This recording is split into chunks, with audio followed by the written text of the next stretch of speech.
Can't breathe. These are the words that George Floyd spoke while being murdered by 4 police officers.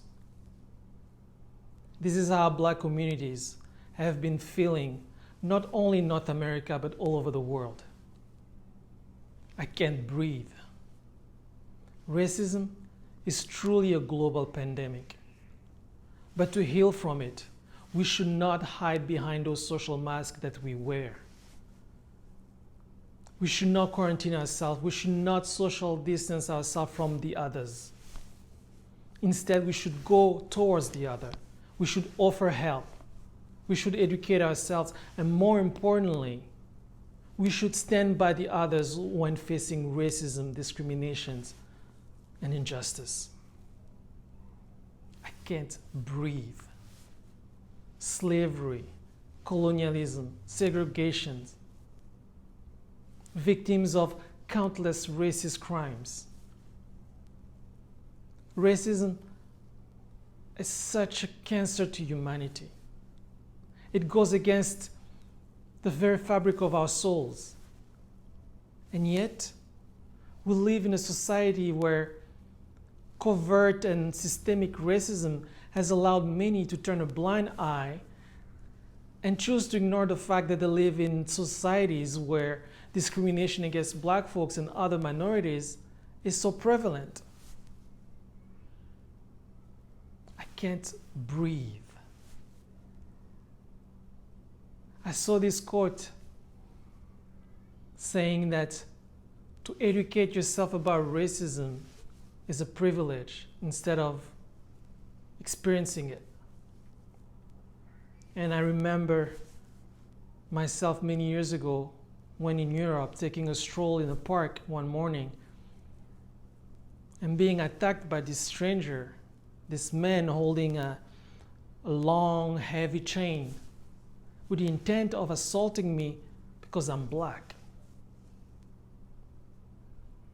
There I was standing 10 feet away, wondering whether I would survive this encounter. Have you ever had to fight or fear for your life because of the color of your skin? I can't breathe. That's how minority all over the world have been feeling, oppressed by this model of society rooted in greed and discrimination against the others. The protests that you see are part of a healing process that will be uncomfortable, messy, painful, but so necessary. Can you name one major social change that was achieved without fighting for it? Wherever you are, if you look at the history of your own people, you will realize that the freedom and the rights that you're enjoying right now came at a price paid by your forefathers. Protests that turned into riots, revolt that turned into civil wars. I don't want to see riots. I definitely do not want to see people getting hurt. But I also understand that freedom, justice, civil rights have never been peacefully granted to the oppressed. It took Martin Luther King's death, 6 days of riots in over 100 US cities, for Congress to pass the 1968 Civil Rights Act. So if you're feeling uncomfortable watching the protests or the riots or the news, I say good.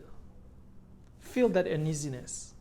But then think to yourself, why are you feeling that? And while you're thinking that, go deeper and ask yourself this question. Are you comfortable living in a society where you know full well that minorities are being constantly discriminated against? This is about our humanity. This is about the kind of human being we are choosing to be. We are all in this together because we are all one human race. So it's your choice. Who do you want to be? And what do you want to stand for? I can't breathe. These protests, these fights against racism will continue until our lives are respected, until it is understood by all that Black Lives Matter.